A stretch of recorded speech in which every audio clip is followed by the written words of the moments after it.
Gary, today was outstanding. We learned so much. We met incredible people, the energy, the synergy. We're ready to go. All I need is a label. Stimulating thinking and pushing the edge and bringing people together. Right on. Keep up with it. I love what you say, what you communicate. The world needs it. I do not know any other ways to say it, but the world needs it! Exclamation mark. I wanted to see Gary, and I market wine indirectly. I market myself directly, and I wanted to see what could I learn that was going to be highlighted in this workshop. And then Gary's presentation was exciting. It got me riled up to know that at least when I'm talking to wineries about needing to tell stories and engaging with their consumers, and that their tasting rooms is a way to start that relationship, that I'm on the right path for that. Yes, somebody comes into your wine tasting room and they make a purchase, that's your transaction, but whether they make a purchase or not, you had the opportunity to start the relationship.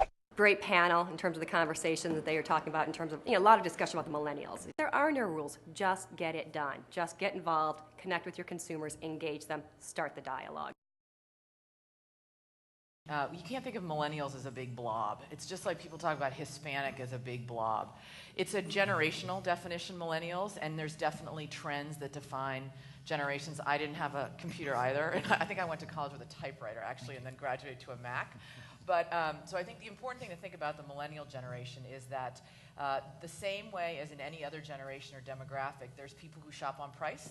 There's people who want luxury because that's what matters to them. They'll spend the money on things that have badge value, and they'll live in a little bitty apartment, but their car will look great, and their wine bottle will be fabulous. So I think answering that question, you can't answer it for millennials. I think what the good news is they are drinking more.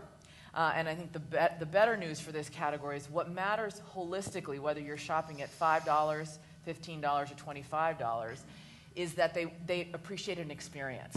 So this is the generation that grew up going to Starbucks. They don't even, I don't think they know that 7-Eleven makes coffee anymore.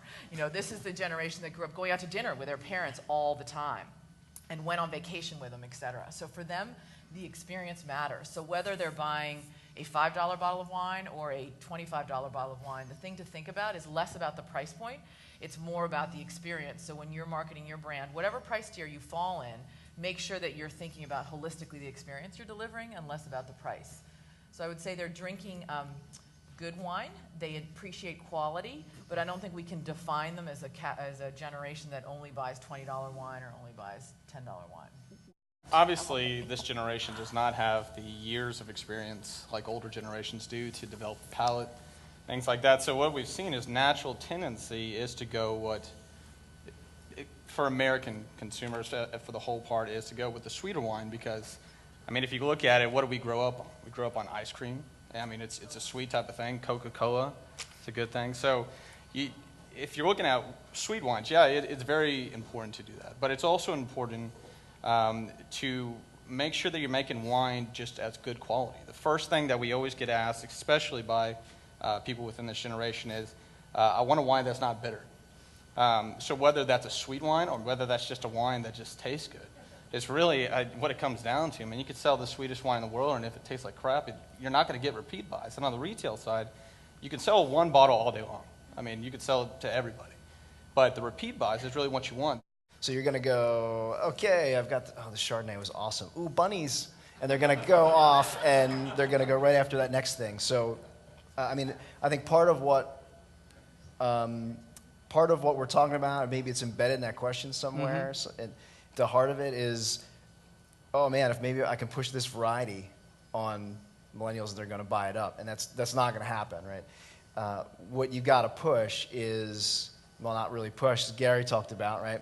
What you need to do is engage. Gary just gave you a blueprint. I don't have to go into all that. But having information ready for them and giving them something that's an experience, right, over and over again.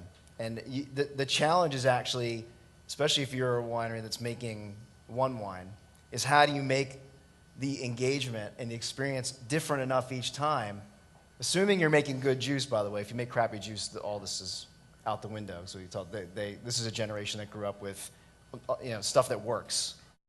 You can also base that not only on just the generational aspect, but the demographic aspect. For instance, you saw on there a slide that said Moscato is the hottest thing in the world. We used to buy a container of Moscato from Italy once every 3 months. We're now buying 3 containers a month of that. So I mean, it's ridiculous how you see these trends. But what important aspect on millennials, I think, is you think you got them pigeonholed, and you don't. You think that all of a sudden you got this big marketing plan, and you're launching it. 6 months later, they're on to something else. Because, like Gary was talking about, the information is just...